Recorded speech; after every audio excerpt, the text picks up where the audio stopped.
Friends, स्वागत है आप सभी का एग्जाम प्लेटफॉर्म में। तो आज हम लोग सीटेट दिसंबर 2024 जिसमें आज हम लोग प्रीवियस ईयर का पेपर देखेंगे। तो ये पेपर आपका जो 21 जनवरी 2024 को पूछा गया था, तो ये आपका जो है सोशल साइंस का पेपर है। तो इसमें आज हम लोग सीडीपी के टोटल 30 क्वेश्चन को कवर करेंगे। तो सबसे पहले आप लोग एग्जाम प्लेटफॉर्म पे नए हैं तो आप लोग एग्जाम प्लेटफॉर्म को जरूर सब्सक्राइब कर लीजिए, और पिछले वाले यदि सेट प्रैक्टिस आप लोग यदि नहीं देखे हैं तो उसे भी आप लोग जरूर देखें, और आपका कितना स्कोर आता है आप लोग कमेंट में ज़रूर बताएंगे। तो चलिए देखते हैं आज का फर्स्ट क्वेश्चन यहाँ से आपका शुरू हो रहा है। तो पहला क्वेश्चन है आपका, जीन पियाजे का मानना था कि ज्ञान है। तो आपको बताना हो कि जीन पियाजे का मानना था कि ज्ञान क्या है। तो जीन पियाजे के अनुसार आपको बताना हो कि ज्ञान किसे कहते हैं या ज्ञान क्या है। तो चलिए हम लोग फर्स्ट ऑप्शन देखते हैं। एक दृश्य व्यवहार परिवर्तन है जिसे विश्वसनीयता के साथ मापा जा सकता है। पर्यावरण से निष्क्रिय रूप से पारित होने के बजाय बच्चों द्वारा निर्मित किया जाता है। देखिए सेकेंड ऑप्शन आपका, देखिए कितना पॉजिटिव यहाँ पे है। पर्यावरण से निष्क्रिय रूप से पारित होने के बजाय बच्चे द्वारा निर्मित किया जाता, बिल्कुल सही है आपका। तो जीन पियाजे का मानना था कि ज्ञान क्या है, तो ज्ञान उनके अनुसार से हो जाएगा आपका पर्यावरण से निष्क्रिय रूप से पारित होने के बजाय बच्चे द्वारा निर्मित किया जाता। तो ज्ञान किसके द्वारा निर्मित किया जाता? बच्चों के द्वारा किया जाता। किसके अनुसार? जीन पियाजे के अनुसार। उसके बाद सेकेंड क्वेश्चन आपका देखिए, किशोरावस्था के बारे में निम्नलिखित में से कौन सा कथन सही नहीं है। आपको जवाब नहीं में देना है। जब आपका क्वेश्चन नहीं में है तो आपका आंसर भी नहीं में होगा। तो चलिए फर्स्ट ऑप्शन देखते हैं। विभिन्न संस्कृतियों के बच्चे एक समान तरीके से किशोरावस्था में प्रवेश करते हैं और इसे अनुभव करते हैं। देखिए ये लाइन आपका बिल्कुल निगेटिव है। देखिए विभिन्न संस्कृतियों के बच्चे एक समान किशोरावस्था में प्रवेश करते हैं, ये बात बिल्कुल भी गलत है, यानी कि निगेटिव है। कभी भी आप लोग देखते होंगे कि विभिन्न जो संस्कृति के बच्चे होते हैं, अलग अलग संस्कृति के बच्चे जो होते हैं, वो जो एक समान तरीके से उसका किशोरावस्था में वह प्रवेश नहीं करते हैं। उसका संस्कृति हो गया, वहाँ का पर्यावरण हो गया, ये सारे चीज़ मतलब कि मैटर करता है, जिस पे जो है किशोरावस्था पे जो है वह प्रभाव डालता है। तो वैसे भी आप लोग बोल सकते हैं कि किशोरावस्था एक जटिल बहुआयामी घटना है जो जैविक और सामाजिक दोनों से प्रभावित होता है। तो इसीलिए यहाँ पे बोल रहा है कि एक समान तरीके से प्रभावित मतलब कि प्रवेश करता है, जबकि ये गलत है, यानी कि क्वेश्चन नहीं में है। तो इसीलिए आपका नहीं का जवाब नहीं में आपका होगा। तो इसीलिए ऑप्शन नंबर 2 आपका बिल्कुल राइट आंसर हो जाएगा। उसके बाद देखिए हम लोग देखते हैं थर्ड नंबर क्वेश्चन, निम्न में से कौन सा एक महारत लक्ष्य अभिविन्यास का वर्णन करता है। तो आपको बताना कि निम्न में से जो है कौन सा एक जो है महारत लक्ष्य अभिविन्यास का वर्णन करता है। फर्स्ट ऑप्शन है अपमान के डर से असफलता या सजा से बचने पर ध्यान देना, तो ये तो होगा ही नहीं। उसके बाद देखिए दूसरों के साथ प्रतिस्पर्धा। देखिए प्रतिस्पर्धा वाला बात जब भी आए सीटेट का ऑप्शन में वो आपका निगेटिव होता, अपने आप में निगेटिव टैग वर्ड है, आप लोग इसे ध्यान में रखेंगे। प्रतिस्पर्धा हो गया, अवार्ड हो गया, ये सारे चीज़ आपका जो डर हो गया, भय हो गया, ये सभी निगेटिव है, आप लोग इसे ध्यान में रखेंगे। उसके बाद देखिए चौथा ऑप्शन को, बाहरी पुरस्कार प्राप्त करने के लिए उच्च ग्रेड प्राप्त करने पर ध्यान देना, ये भी आपका निगेटिव हो जाएगा। देखिए पुरस्कार, यहाँ पे क्या हो रहा है कि कोई बच्चा जो पुरस्कार पाने के लिए मतलब कि उसके लिए जो है अच्छा जो है मतलब कि मेरा अच्छा नंबर आ जाएगा तो हमें जो है पुरस्कार मिलेगा, इस वजह से वो पढ़ रहा है, तो ये भी आपका निगेटिव हो जाएगा। बच गया कौन? तो बच गया आपका ऑप्शन नंबर 3। देखिए ऑप्शन 3 में क्या है, किसी कार्य के लिए अपनी कौशल और समझ को सुधारने पर ध्यान देना, ये आपका जो है महारत लक्ष्य अभिविन्यास का वर्णन करता है। तो इस तरह से हम लोग तीनों ऑप्शन को छांट लिए, तो ऑप्शन नंबर 3 आपका बिल्कुल राइट आंसर हो जाएगा। किसी भी कार्य के लिए अपनी कौशल और समझ को सुधारने पर ध्यान देना, ये आपका जो महारत लक्ष्य की ओर इशारा करता है। उसके बाद देखिए आगे है आपका, निम्नलिखित में से कौन प्रगतिशील शिक्षा में शिक्षक की भूमिका का सबसे अच्छा वर्णन करता है। एक प्रगतिशील कक्षा कक्ष है, तो उस प्रगतिशील कक्षा कक्ष में एक शिक्षक की जो है अच्छी भूमिका क्या है आपको बताना है। चलिए देखते हैं फर्स्ट ऑप्शन, शिक्षक जो है बच्चों को स्वतंत्र रूप से सीखने देता है और उनके सीखने में हस्तक्षेप नहीं करता है। ये भी बहुत हद तक सही है, बट यहाँ पे देखिए हस्तक्षेप नहीं करता। तो जब बच्चे किसी भी तरह का गलत करते हैं तो उसे जो है समझा भी सकते हैं एक शिक्षक होने के नाते, लेकिन यहाँ पे बोल रहा है कि किसी भी प्रकार का हस्तक्षेप ही नहीं करता, इस वजह से ये ऑप्शन आपका गलत हो रहा। उसके बाद आगे देखिए, शिक्षक कक्षा में ज्ञान का प्राधिकार का प्राथमिक स्रोत है। क्या जो भी शिक्षक मतलब कि कक्ष में जो भी है क्या शिक्षक ही है? ये बिल्कुल ही आपका लाइन, ये भी आपका ऑप्शन जो है गलत हो रहा। जो भी है सिर्फ शिक्षक ही नहीं है, कक्ष में शिक्षक भी है, बच्चे भी है, दोनों मिल के ही एक प्रगतिशील कक्ष का निर्माण करता है। यहाँ पे लेकिन सिर्फ शिक्षक के बारे में बोला जा रहा, इस वजह से ये ऑप्शन आपका गलत हो रहा। ठीक है, उसके बाद आगे देखिए, शिक्षक बच्चों को प्रयोग करने के लिए विविध सामग्री प्रदान करता और आवश्यक पड़ने पर आलंबन प्रदान करता है। ये बात आपका बिल्कुल सही है। देखिए ऑप्शन नंबर 3 आपका जो है बिल्कुल सटीक है। एक अच्छे शिक्षक की जो है ये क्या होती है, पहचान होती है। क्या? शिक्षक बच्चों को प्रयोग करने के लिए विविध सामग्री प्रदान करता, विभिन्न प्रकार का जो उसे सामग्री देता, क्या करने के लिए? प्रयोग, यानी कि प्रैक्टिकल करने के लिए। और यहाँ तक कि आवश्यकता पड़ने पर उसे जो है आलंबन मतलब कि पाठ का भी मदद करता, उसे जो है सहायता भी करता, मदद भी करता, यानी कि एस्केप होल्डिंग का भी काम करता है। तो इस तरह से एक अच्छे शिक्षक, एक प्रगतिशील शिक्षक का ये पहचान होता है। ऑप्शन नंबर 3 आप लोग टिक करेंगे। तो इस तरह से आप लोगों को ऑप्शन को क्या करना है, मतलब कि छांटना है और आपको जो है एक सही ऑप्शन की तरह आपको जो है बढ़ना है। चलिए आगे देखते हैं। जीन पियाजे के अनुसार चिन्हों के लिए चिन्हों का प्रयोग करने की क्षमता, जैसे कि एक्स को अज्ञात अंक मानने की क्षमता डैश के दौरान विकसित होती है और विद्यार्थियों को डैश सीखने में सक्षम बनाती है।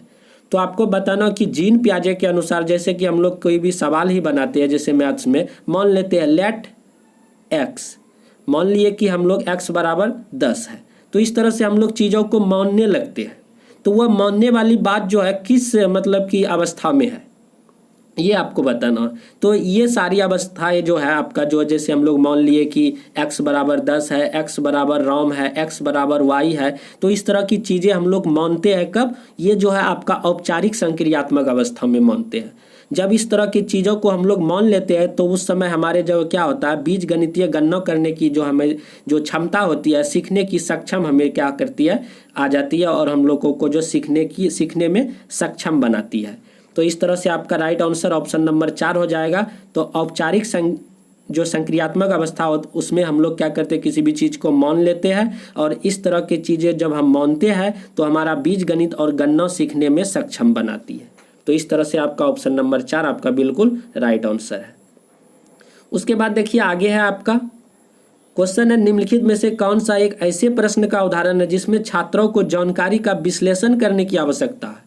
मतलब कि कौन सा ऐसा सवाल है जिसमें छात्र जो है विश्लेषण मतलब करके उसका आंसर दे सकता है।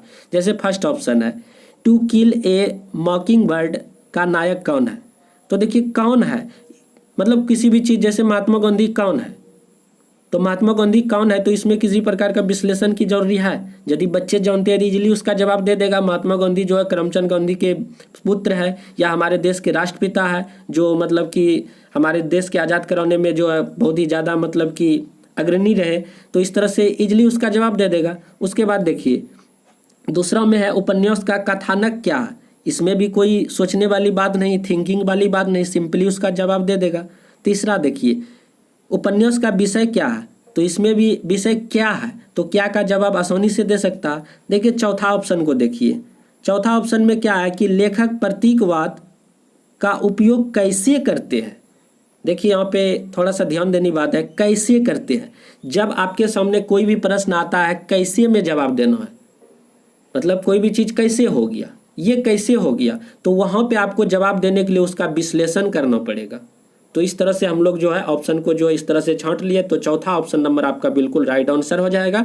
जब भी हम लोगों को किसी भी सवाल में कैसे में जवाब देना है उसका आंसर, तो उसमें हमें क्या करना पड़ेगा, विश्लेषण करना पड़ेगा। इस तरह से ऑप्शन को ढूंढा जाता है। तो ऑप्शन नंबर 4 आप लोग टिक करेंगे।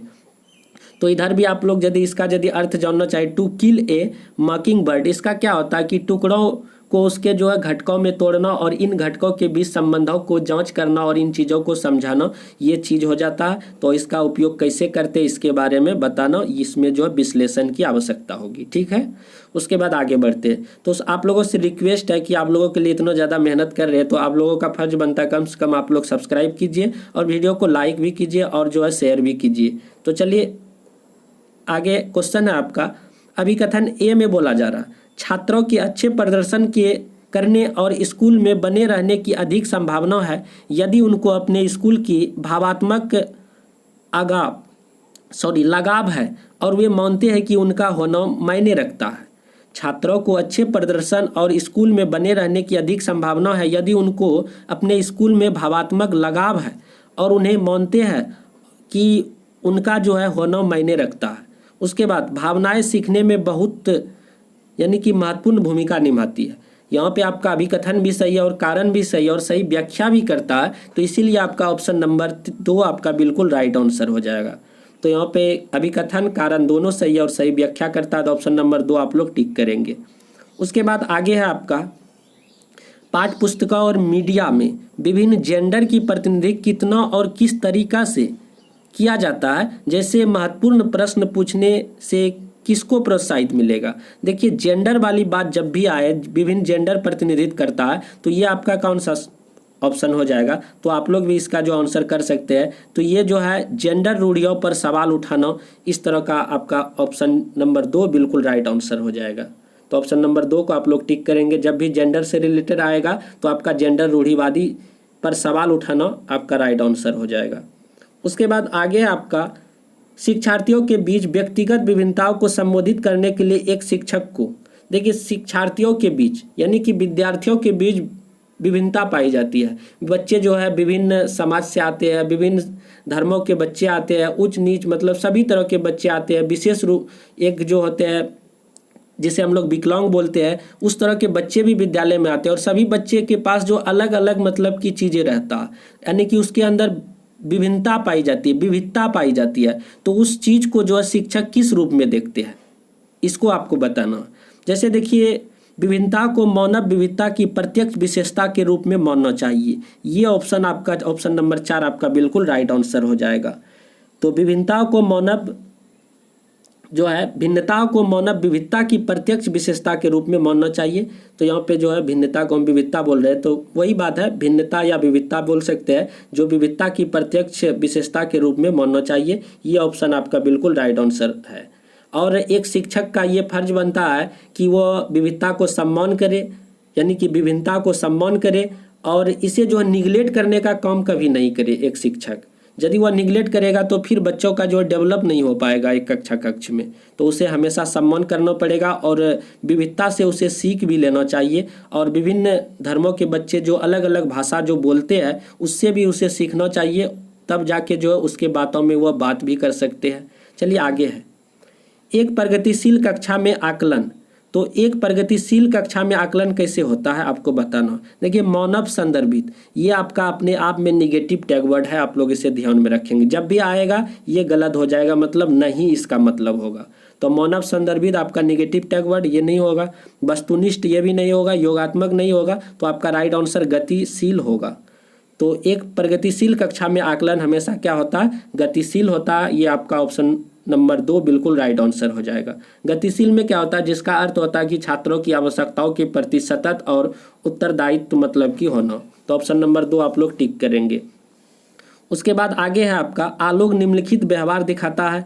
पढ़ते समय सिर को अजीब स्थिति में पकड़ना, आँखों को बार बार मूंदना और रगड़ना, आँखों की लाली या सूजन, अक्षर में भ्रमित होना, यह जो है किसके संभावित लक्षण हो सकते हैं। देखिए आलोक एक लड़का है, वह इस तरह का व्यवहार दिखाता है। किस तरह का, जैसे पढ़ते समय सिर को हिलाता है, उसके बाद जो है पकड़ता है, आँख को बार बार बंद करता है, रगड़ता है, आँख में मतलब कि आँख में जो है लाली आ जाता, सूजन आ जाता, अक्षर को पहचानने में भ्रमित हो जाते हैं। तो ये जो है दृष्टि संबंधित समस्या है, उसे देखने में परेशानी हो रहा है, ये आपका जो समस्या हो जाएगा।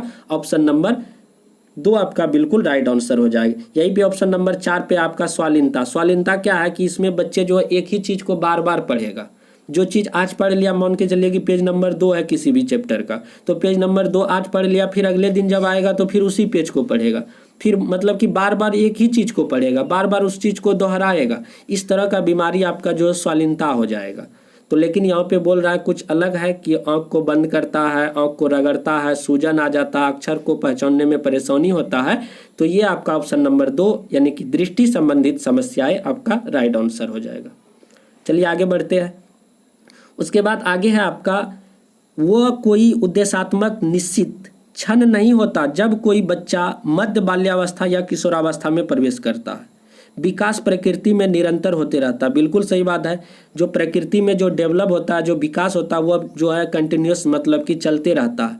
और अभिकथन में बोला जा रहा है कि वह कोई उद्देश्यात्मक निश्चित क्षण नहीं होता जब कोई बच्चा मध्य बाल्यावस्था या किशोरावस्था में प्रवेश करता है। ये भी बात सही है। तो यहाँ पे दोनों आपका सही है, अभिकथन भी सही है, कारण भी सही है, और तो सही व्याख्या भी करता है। तो ऑप्शन नंबर 2 आपका जो बिल्कुल राइट आंसर हो जाएगा, ऑप्शन नंबर 2।